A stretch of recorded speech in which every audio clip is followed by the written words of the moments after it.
You have been studying English for years. You can watch Netflix without the subtitles. You can even read complex articles and you can understand everything that I'm saying right now. But the second that you actually open your mouth to speak, your brain just freezes.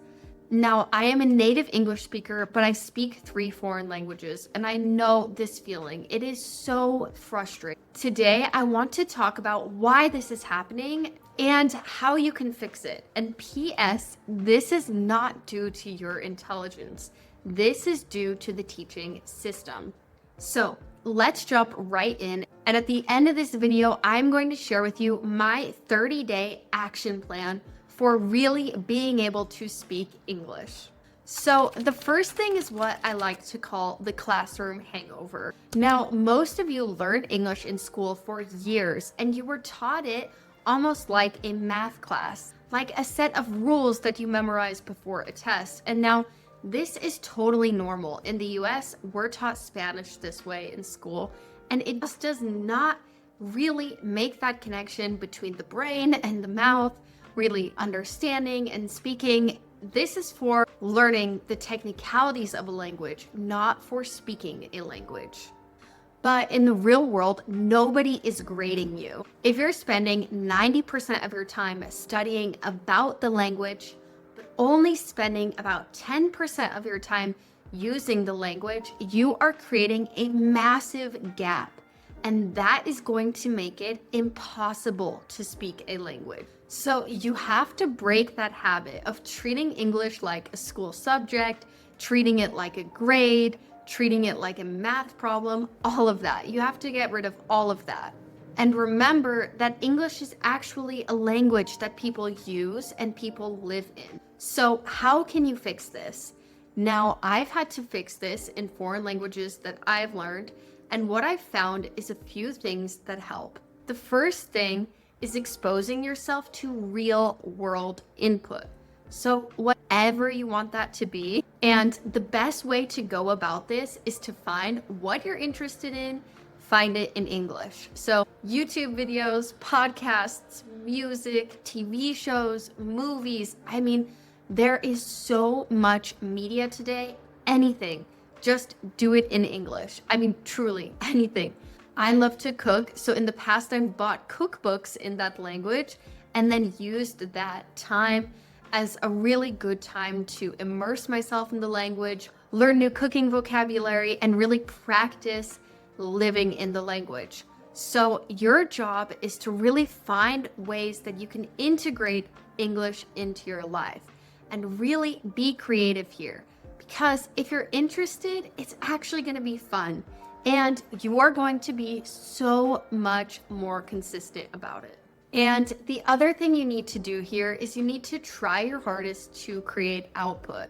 Now, I know creating output is really hard, but it is extremely important to practice creating output even at an early stage so that you can really get used to speaking and living in the language. Now, the second thing holding you back is actually a physical barrier. Now, oftentimes students treat English like a school subject, just like what we just talked about, but it is actually a physical skill. You are using real muscles in your mouth and you have to learn real pronunciation techniques. Now, a lot of learners actually stay stuck because they're unsure about the sounds in their mouth and they're unsure about, is this exactly how this word sounds? Am I saying it right? They're insecure about their accent. And so what happens is their brain freezes and they stay mute. Now, I have seen this so many times with students. They forget to focus on pronunciation from the very beginning. They think it's something that comes later. Once I'm better, I'll focus on pronunciation. But this is entirely false. Pronunciation is extremely important when learning a new language. And English has very specific sounds that foreigners have to learn. And this is exactly why I built my 7-day pronunciation workout. I realized that if students don't master the physical pronunciation skills from the start, their confidence is not going to catch up to their vocabulary. So this workout is a 7-day program that is designed to take any learner's pronunciation and really master the important sounds by the end of it. So you can be at any level, and after those 7 days, your pronunciation will have increased a significant amount. And the best part is that you can just redo it and redo it and redo it if you need to really focus on that pronunciation. Focusing on pronunciation is really going to bridge that gap between all of the knowledge and vocabulary that you have in your brain and your mouth. You actually have to connect the two. It does not happen automatically. So prioritizing this, bridging that gap, is essential to actually being able to speak English. So if you're interested, the link is in the description below. Now, the third thing that holds people back is the input-output gap. You are most likely over-consuming and under-producing. Now, I have been here with foreign languages, and it is just so much easier to have input. I'm listening to this podcast, this song, this audiobook. I mean, there's just so much, and it's so easy to have stuff on all the time. And don't get me wrong, that is fantastic. You want to maximize your input, but you cannot forget about output. Speaking is an active skill that you have to practice, and listening is passive. It's like watching YouTube videos or an actual person go to the gym for years and thinking to yourself, why is my strength not progressing? Well, you're looking at it, you're not actually doing it. You have to practice doing it yourself. You have to practice writing and speaking all on your own. So I know this is really hard. And oftentimes, students just simply don't have someone to talk to. They don't have a friend that is a native speaker or tutor or teacher, anyone that they can talk to. So I totally understand this position. But there are still things that you can do in order to practice your output without that. So, I mean, if you have people to practice the language with, practice with them. That is amazing. But if you don't, you can always practice the shadowing technique. Re-watch a certain segment of this video and try to repeat exactly what I'm saying. Listen to a few words and then repeat it back. Or watch a TV show and repeat scenes back. Another thing I love to do is narrate your day to yourself. Now, I know that this is a little embarrassing. I do this all the time in foreign languages, and it's weird, okay? It's just weird. And yes, you're gonna have to get used to it. But there is something so valuable about talking out loud of what you're doing, talking about your day, what you're thinking about. If I'm driving alone in the car, this is a perfect opportunity. Most of the time in the car, you would have input on, but sometimes you can just pause it, turn it off, and say, okay, I'll be talking to myself today. You know, the weather is really great. Oh, this thing is really stressing me out. I need to talk to this person about this.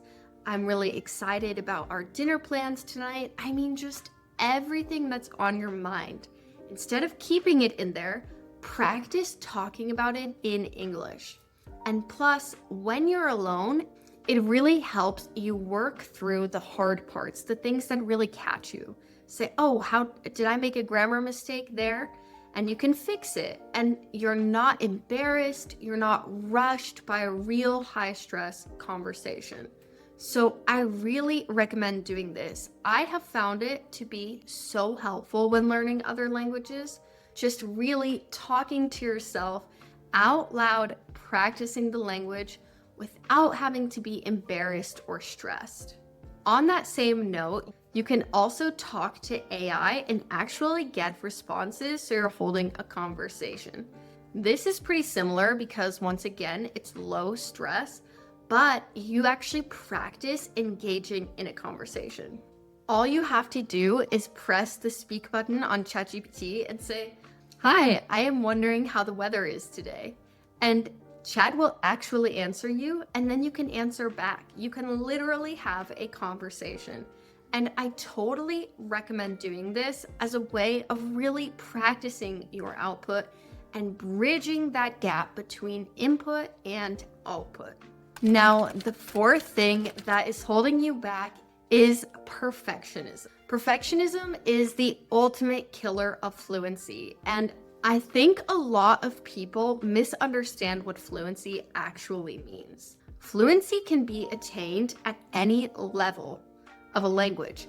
It has to do with being able to communicate fluidly and to be able to communicate effectively. Now, honestly, you can do this at an A2 level if you're practicing the right things. The circumstances where you'll be able to communicate effectively are gonna be limited, but you can do it. The problem is that when you are obsessed with every single word and mistake and pause, this holds you back and you are not able to communicate effectively. And the truth is that you just have to be okay with feeling dumb for a while. Now, I've hated this feeling learning other languages, but honestly, it gets easier.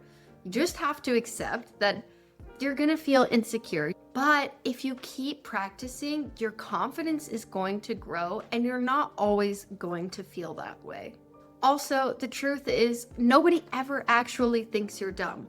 People think it's really impressive and really brave when other people are speaking a foreign language. So you don't actually have to worry about people truly believing you're dumb because it's not true. Nobody thinks that. But of course, it feels that way. I always recommend finding someone who speaks English who you really admire and really trying to shadow their accent, the phrases they use, the rhythm of how they speak, their tone. I mean, all of those real life ways of speaking. And by shadowing that, you are really going to develop a more natural, fluent way of speaking the language. For this one, it simply just takes time, but that's okay. That is part of learning a language. And I promise if you stick with it, your confidence is going to grow and you will not be stuck here forever. But don't let your mistakes hold you back. So here is the 30-day action plan in order to get rid of all of these things and actually start speaking English. The first thing is to commit to the pronunciation workout. No matter what level you are, commit to spending the first week really focusing on your pronunciation, really dialing in and bridging that gap between your brain and your mouth. The second thing you need to do is the self-talk rule. It's exactly what I described earlier on, but practice narrating your day out loud to yourself. Oh, I'm making coffee right now. Oh, I'm getting in the car. I know it's weird, it's annoying, sounds dumb, but it truly will help you to be able to speak English so much better. And the third thing you need to do is to find low stakes output. So what I mean by this is low stress output. You can do this by recording voice notes of yourself talking out loud, or like I said, chatting with AI a little bit. If you commit to these 3 things, I promise that by the end of 30 days, you are going to be speaking English so much better. So commit to these things. Let this be your goal for the next month and tell me in the comments the results that you saw. I love seeing people grow in their language skills and I would love to hear about your experience. And remember, you can speak English. You just have to give yourself the permission to speak it imperfectly. You have to give yourself permission to make mistakes. And let me know in the comments below which of these reasons resonated with you the most, which one you really feel the most. Now, remember to grab that pronunciation workout in the link below. And thank you so much for watching. It really supports my channel. If you haven't done so, please like and subscribe, and I will catch you in the next video. Thanks for watching. Bye.